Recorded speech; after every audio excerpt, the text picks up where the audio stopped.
Karena sekarang harga rakit PC semakin tidak masuk kantong rakyat Indonesia, apalagi yang di desa tuh kan katanya nggak pakai dolar ya. Gimana kalau gue coba rakit PC yang nggak cuma sekedar bisa menghibur diri di masa-masa sulit in this ekonomi ini, karena PC-nya nanti bisa dipakai untuk menjalankan AI. Dan akhir-akhir ini kan banyak juga ya kreator yang memanfaatkan AI untuk bikin konten. Dan kalau bisa bikin konten kan sama dengan dapat cuan. Jadi beli PC mahal-mahal, PC-nya pun bisa dipakai untuk balik modal dengan produce konten. Dan karena nanti AI-nya itu berjalan secara lokal, jadi dia tidak perlu koneksi internet, tidak perlu bayar subscription, tidak perlu ya bisa dipakai berkali-kali lah tanpa perlu adanya limit token. Pokoknya itu totally fully gratis pokoknya. Jadi duit yang dikeluarkan itu hanya untuk beli PC-nya aja. Dan itu kan one time buy dan PC-nya jadi hak milik kalian sepenuhnya. Kalian mau pakai sampai kapanpun dan kalau mau dijual juga terserah kalian. Nggak kayak beli game mahal-mahal di sebuah konsol tapi ujung-ujungnya cuma dikasih kode digitalnya doang.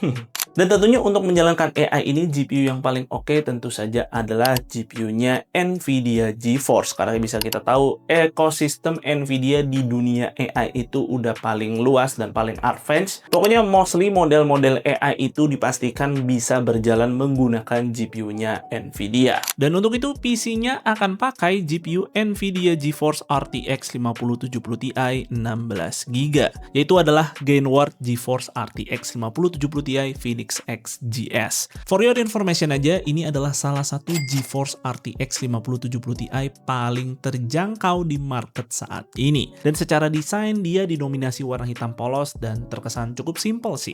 Ini gue rasa cocok ya buat yang kalian tuh suka GPU-nya nggak terlalu liar lah desainnya. Tapi nanti tetap ada kok nyala-nyala lampu RGB yang bahkan ini udah ARGB dan bisa diatur via software motherboard yang brandnya apapun. Asalkan pastikan aja 3 pin RGB-nya ini tercolok supaya terbaca sama software RGB motherboard kalian. Dan masih soal desain, dia nih cuman makan 2 slot expansion aja, jadi dia nih slim banget untuk sebuah GPU triple fan. Cuman memang ini belum masuk ke dalam compatibility-nya NVIDIA SFF. Tapi setidaknya sebagai GPU triple fan, dia udah cukup ramping sih secara dimensi. Tapi walau ramping, ini secara pendinginan cukup diperhatikan. Seperti copper base-nya dia cukup lebar yang sekaligus mendinginkan chip GPU beserta chip VRAM-nya. Serta dia juga membawa composite heat pipe yang ini tuh biasa dipakai pada CPU air cooler kelas flagship. Dan bahkan dia punya semacam chassis aluminium di sekitaran PCB-nya yang harusnya dengan desain seperti ini, dia akan lebih tahan dari kasus GPU sagging. Dan soal suhu, waktu gue tes jalanin 3D Mark loop selama 30 menit, suhunya cukup adem di mana GPU temperaturnya ya sekitaran 72-74 derajat. Dan untuk memori temperaturnya juga sama sekitar di 72-74 derajat. Dan tenang aja, GPU ini juga udah support 0 RPM kalau posisinya lagi idle. Tapi nggak cuma GPU-nya aja yang dibagusin, karena di sini CPU-nya pun pakai Intel Core Ultra 5245K dan bawa RAM 32GB DDR5 yang spek lengkapnya bisa dibaca sebagai berikut.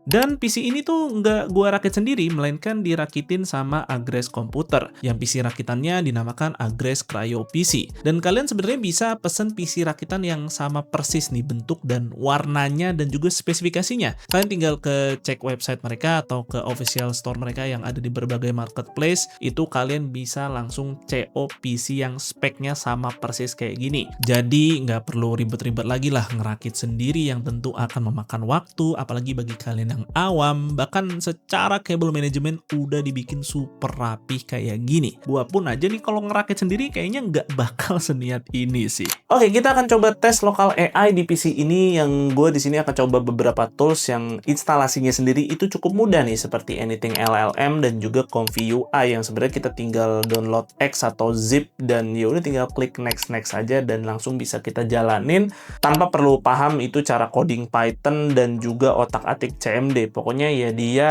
UI seperti ini aja dan bener-bener gampang lah makainya. Kita mulai dulu dari Anything LLM. Ini sebenarnya tools yang digunakan untuk menjalankan AI berbasis teks, yang sebenarnya di sini kita bisa download nih berbagai AI model seperti dari AI-nya Google ya. Kita bisa download itu Gemma, nama AI-nya Google. Terus juga di sini ada AI-nya seperti punya Meta yaitu Llama. Terus juga ada AI-nya Microsoft bernama Phi. Dan ya macam-macam lah, pokoknya banyak sekali AI model yang bisa kita download dan bisa kita coba di sini. Dan bisa dilihat di sini kan banyak sekali AI modelnya ini tuh ada tulisan kayak 26B, 4B, itu artinya parameter kayak 4 billion, 26 billion. Dan tentu semakin gede si parameter AI-nya ini, nanti AI-nya akan semakin pintar dan juga semakin kreatif jawabannya. Dan semakin gede angka parameternya ini, tentu dia akan semakin butuh kapasitas memori yang lebih besar. Dan karena di sini kita pakai GPU GeForce RTX 5070 Ti,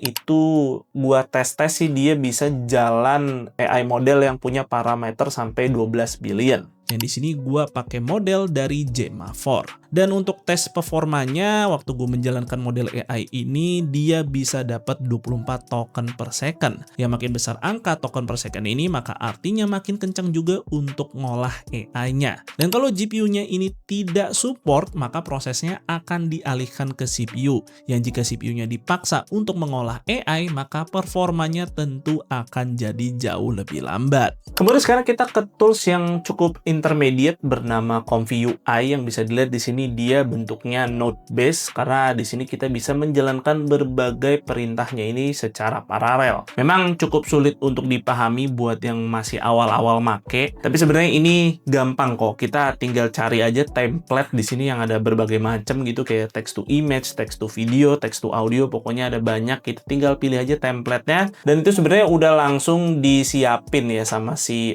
Comfy UI-nya ini. Jadi enak, kita tinggal kayak di sini tuh tinggal pakai aja, dan paling cuman disuruh download nih kebutuhan-kebutuhan model yang nanti akan dipakai. Nah, pertama-tama di sini gue akan coba untuk mengenerate text to image yang nanti hasil gambarnya bisa dilihat sebagai berikut. Yang di sini gue akan mencoba model bernama Ideogram, yang ini tuh dia bisa menghasilkan teks dan juga icon ya. Jadi cukup kreatif banget sih hasil generate-nya. Dan untuk bisa menghasilkan gambar seperti ini, kita tuh diperlukan untuk nge-prompt menggunakan JSON script. Buat yang kalian nggak paham JSON script itu apa, sebenarnya sih kalian cukup tinggal ke Gemini aja yang gratisan, itu minta aja tuh. Misalkan ada poster nih yang kalian suka, coba aja minta ke Gemini tolongin bikin si poster ini dalam bentuk JSON script. Ya udah, nanti copy ke model Ideogram ini, dan udah nanti tinggal generate aja di Comfy UI ini, dan hasilnya mostly akan mirip seperti poster yang kalian pengen. Dan untuk generate gambar seperti ini, dia memakan waktu sekitar 48 detik. Dan bisa memakan waktu hingga 1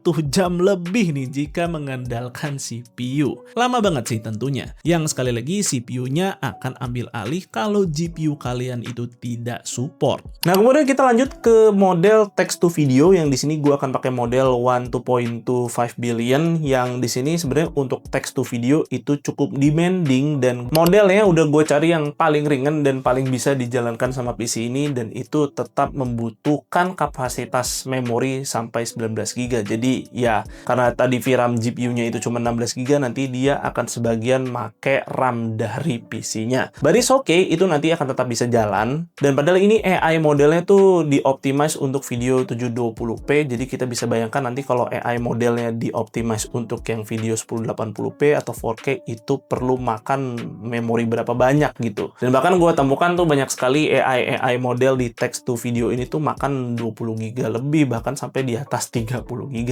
Jadi ya gue rasa 19 GB ini udah paling ringan lah yang bisa gue temukan di Comfy UI ini. Dan di sini gue akan mencoba mengenerate video orang lagi main gitar, serta gue tambahkan juga referensi fotonya supaya nanti hasilnya lebih akurat. Dan untuk mengenerate satu video 5 detik itu bisa memakan proses hingga 290 detik. Ya sekitar nggak sampai 5 menit lah. Dan waktu gue coba generate pakai CPU malah nge-stuck dan gak jalan sama sekali, padahal udah gue tungguin cukup lama. So kalau mau coba-coba generate video pakai GPU yang nggak support, sebaiknya sih jangan deh. Dan terakhir nih, untuk text to audio, di sini gue coba generate musik lo-fi dengan durasi 1 menit menggunakan model Stable Audio 3. Dan untuk text to audio ini sih cukup cepat ya, dia cuma memakan waktu 14 detik aja. Yang jika dibandingkan pakai CPU itu butuh sampai 10 menit. Jadi ya tentu ini sejauh itulah pengaruh GPU kalau mau ngolah AI. Nah, selain tadi kita ngetes lokal AI yang perlu kita download dari berbagai source, NVIDIA sebenarnya juga punya aplikasi AI yang gratis untuk di-download dan cukup mudah juga untuk setupnya. Ini adalah NVIDIA Broadcast yang kalian mungkin sudah cukup familiar ya. Nah, ini software itu bisa jalan di semua GPU NVIDIA yang seperti GeForce RTX 50 series kayak seri 40, seri 30, 20 itu masih tetap bisa menjalankan software ini. Karena ini udah eksis cukup lama sih sebenarnya software ya. Nah, salah satu fitur yang dihadirkan software ini ada seperti virtual background. Nah, ini jadi background itu ngeblur dan ini bisa macam-macam juga, bisa diatur intensitasnya itu jadi ngeblur banget atau ya nggak terlalu ngeblur atau kalian juga bisa mengganti bagian belakangnya nih dengan gambar-gambar lain yang kalian suka gitu. Terus juga bisa juga di remove misalkan ini kalian pengen nyantumin hasil tangkapan webcam kalian tuh ke video gameplay gitu bagi kalian yang suka live stream main game gitu misalkan. Nah, terus juga di sini ada auto frame ya. Tadi gue matiin dulu. Nah, ini ada fitur auto frame. Jadi dia ngikutin gue nih gerak-gerak. Nah, tuh ngikutin gue. Jadi kameranya seolah-olah ngikutin gue padahal dia mah diem aja di atas monitor gitu. Nah, itu dia. Terus juga di sini ada ini kayak baru nih video noise removal. Nah, ya kalau gue lihat sih ini videonya jadi lebih apa ya, lebih clean lah dari noise yang ada dari webcam gue. Ini webcam gue sebenarnya nggak begitu-begitu bagus banget. Jadi dengan ini dia jadi kelihatan lebih clean sih. Nah, terus juga di sini ada eye contact yang ya seolah-olah mata gue kayak lagi ngadep ke kamera. Padahal itu enggak, gue lagi ngeliat ke arah lain. Ya mungkin ini kayak mungkin biar supaya kalian tuh sedang berinteraksi ya dengan lawan bicara kalian di balik kamera untuk yang ngakalin lah. Ini fitur cukup nge-cheat sih sebenarnya. Nah, terus juga di sini tentunya yang paling cukup gue suka adalah virtual key light ya, dimana kan bisa kalian lihat nih muka gue sebelah kiri nih dia kayak dari kanan sebelah kanan itu apa tuh gelap gitu karena memang lightingnya cuma dari kanan doang. Nah, dengan virtual key light dia bisa memperbaiki bagian wajah gue yang agak gelap nih jadi terang tuh, kayak pakai lighting yang lebih proper lah gitu ceritanya. Ini cukup ngebantu juga sih, walau ini memang, fitur cukup, apa ya, cukup memakan, performa GPU jadi ini tidak direkomendasikan untuk kalau kalian lagi make sambil main game. Ya mungkin kalian mau kalau lagi nge-tag konten gitu talking head pakai webcam dan ya udah jalanin aja si NVIDIA Broadcast ini supaya lighting kalian tuh jadi proper gitu.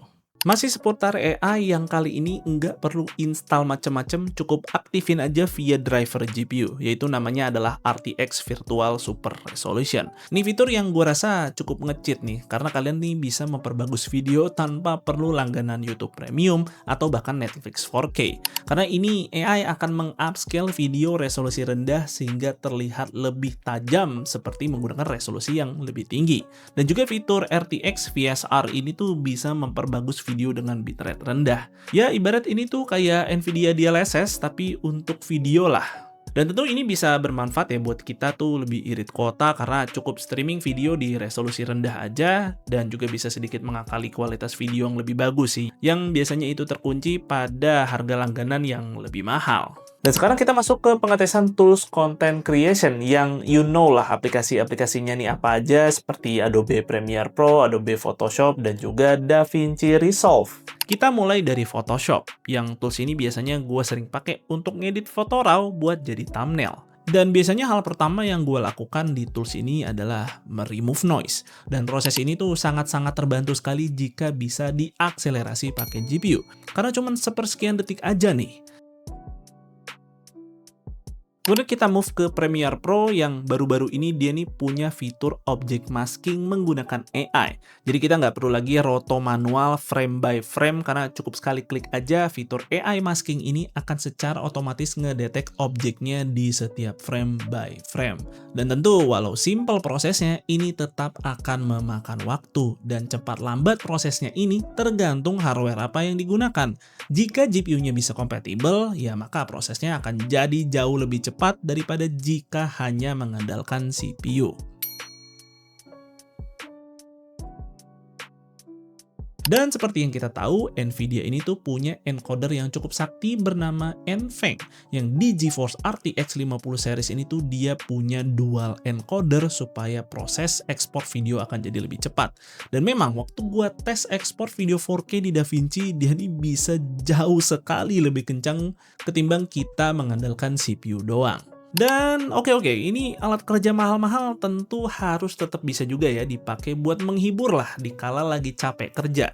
Dan PC ini tentu lancar sekali untuk main game rata kanan di resolusi 2K.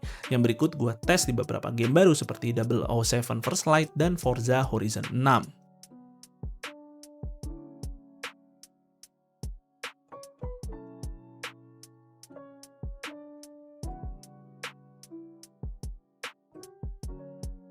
Masih soal video game nih. Nah, sampai saat ini path tracing tuh masih fully compatible dengan GPU Nvidia GeForce aja. Ini bukan soal FPS-nya berapa, tapi terkadang di GPU lain itu suka tidak muncul settingan path tracing. Seperti misalnya di game Resident Evil Requiem ini. Dan buat yang pemuja grafis pasti bakal bisa notice nih kalau path tracing tuh bener-bener kasih upgrade kualitas visual yang sangat signifikan sekalipun dibandingin sama pakai ray tracing high. Dan gak lupa juga soal upscaling Nvidia DLSS 4.5 yang bisa dibilang kita nih sekarang hidup di era di mana AI upscaling bisa melampaui resolusi native itu sendiri. Seperti di sini saat gue mencoba game Forza Horizon 6 di mana upscaling Nvidia DLSS bisa kasih tetesan air hujan yang jauh lebih detail ketimbang resolusi native sekalipun. Bahkan di sini saat gue main game Crimson Desert di mode performance sekalipun itu upscaling Nvidia DLSS bisa kasih detail yang jauh lebih baik dibanding resolusi native. Dan kemudian Nvidia juga punya fitur multi frame generation yang sekarang ini nggak cuman sekedar MFG kali 4 aja, tapi sekarang ada pembaruan bernama Dynamic Frame Gen yang bisa push sampai kali 6. Ya kalau ngomongin frame generation sih fitur ini gue rasa bukan mensulap untuk nambah performance, tapi ngasih kita opsi alternatif bagaimana cara kita bisa menikmati gamenya. Yang gue rasa sih ini akan cocok buat yang pingin gamenya punya smoothness seperti refresh rate monitor yang dimiliki. Karena sekarang kan udah makin banyak ya monitor 200-300 Hz dengan harga terjangkau. Jadi itu dia PC yang nggak cuma bisa dipakai gaming, tapi juga bisa dipakai untuk content creation, productivity, dan tentunya untuk menjalankan local AI. Dan tentunya untuk menjalankan AI ini kan perlu VRAM GPU yang cukup besar, maka dari situ kan gue pakai GPU GeForce RTX 5070 Ti yang VRAM-nya 16GB, itu udah worry free lah, mau jalanin model AI apapun pasti bisa dijalankan oleh GPU ini. Dan kita tahu juga untuk pemilihan GPU Nvidia di ranah AI ini dia secara support itu paling luas. Pasti tidak akan ada yang namanya isu-isu compatibility. Udah pasti nanti AI-nya bisa jalan di GPU-nya Nvidia tersebut. Dan juga untuk PC-nya di sini cukup enak ya dirakitin sama Agres Computer yang di sini gue pakai PC Agres Cryo PC yang kalau kalian mau PC-nya sama persis spesifikasinya, warnanya, bentuknya itu kalian bisa langsung cek aja di toko offline mereka, di marketplace mereka. Itu memang mereka menyiapkan PC model tersebut yang spesifikasinya sama persis seperti yang ada di video ini. Dan untuk gue yang pertama kali nyobain PC yang dirakitin orang nih kayaknya enak juga ya untuk produce konten gitu, mempercepat workflow. Gue nggak perlu tag konten cara rakit PC-nya, tinggal langsung pakai dan tes performance-nya. Kayaknya gue sebagai konten kreator juga enak gitu ya dirakitin gitu PC-nya. But anyway, itu dia PC-nya. Menurut kalian gimana tentang video rakitan kali ini? Tulis pendapat kalian di kolom komentar. Gue Fadil dari Sukaiti pamit undur diri. See you on the next video.